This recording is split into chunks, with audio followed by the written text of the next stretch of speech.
வஉசி ஏதாவது ஒரு சின்ன களங்கத்தை யாராவது விளைவிக்க முடியுமா? வஉசியின் மீது களங்கம் விளைவிப்பதும் பாரதியின் மீது களங்கம் ரெண்டு ஒண்ணுதான். வஉசியும் பாரதியும் சம தராசுல இருந்தவர்கள்.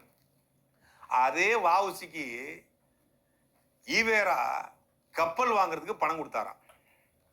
அடங்கொப்பன் தாமரபரல தலைமுழுக எச்சுக்கிட்டே காக்க வட்ட மாட்டாப்புல.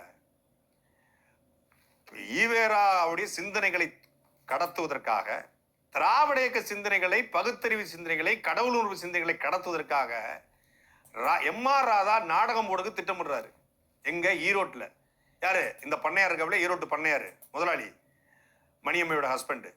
இவருடைய இதுல ஒரு அரங்கம் இருக்கு. அந்த அரங்கத்துல அதற்கு யாராவனா இருக்கட்டும், யோ உன்னுடைய செய்திதாயா கடத்த போறேன், பரவாயில்ல எனக்கு வாடகை கொடுன்றாப்ல.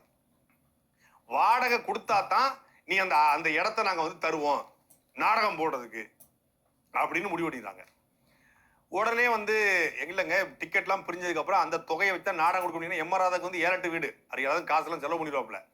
அப்போ வந்து நான் நாடகம் போட்டு முடிச்சு அதுல வசூல் வந்தாதான் பணத்தை தர முடியும்னு எம்.ஆர். ராதா சொல்ல, யாரா இருந்தாலும் முன்தொகை கொடுத்தா மட்டும்தான் தன்னுடைய கருத்தை பரப்ப, தன்னை பற்றி பேச, தன் சார்ந்த கருத்தை, திராவிட இயக்க கருத்தை பரப்புவதற்கு காசு கொடுத்தாதான் இடத்தை தருவேன்னு சொன்ன கஞ்ச பையன், கஞ்ச மனிதன், கஞ்ச ஆளு, கஞ்ச புனிதர், கஞ்ச பெரியார், இவரு வஉசி கொடுத்தாராம். இவர் வள்ளல் பாண்டித்துரை தேவர், பக்கி முகமது ராவுத்தர் அப்படியே வந்து அள்ளி கொடுத்து காலா லாவியாக 2 கப்பலை வாங்குறதுக்கு இவர் தான் உதவி பண்ணாரு. ஏன் இதை மட்டும் சொல்லாதீங்களே, சுபாஷ் சந்திரபோஸுக்கு பீரை வாங்கி கொடுத்துக்கு பெரியார் தான் காசு கொடுத்தாரு.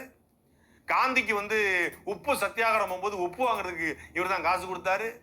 இந்திய விடுதலை போராட்டத்தில் வந்து அங்க பகத்சிங் போராடும் போது பகத்சிங்களுடைய தோழர்களுக்கு ஈவேரா தான் காசு கொடுத்தாரு. ஏன் கல்லணை கட்டும் போது கரிகால சோழனுக்கு செங்கல் 10 போச்சு, ஈரோட்டில் தான் 5 லோடு செங்கல் அனுப்பி விட்டாப்ல அப்படின்னு அள்ளி விட வேண்டியதானே? யாரு கேட்க போறா? ஓலா கேப் தானேயா, ஓட்டி விட்டு போக வேண்டியதானே? ஏன் ராஜராஜ சோழன் இப்படித்தான் ஒரு முறை தஞ்சை பெருவுடைய கோவில் கட்டிக்கிட்டு இருந்தாரு. மேல வைக்கிற அந்த குண்டுக்கல்லுக்கு மட்டும் பத்தல, பெரிய டக்குன்னு குனிஞ்சு பார்த்தாரு, அவரு காலுக்கு கீழே ஒரு பெரிய பாறை இருந்துச்சு, அந்த பாறையை பேத்துதான் கொண்டு போய் அந்த கல்லை அனுப்பிச்சுட்டாருன்னு சொல்ல வேண்டியதானே? வஉசியின் வரலாற்றை நானும் வடக்க தெக்க மேற்க கிழக்குன்னு எல்லா புத்தகத்திலும் படிச்சேன். வஉசியினுடைய சுயசரிதே இருக்கு.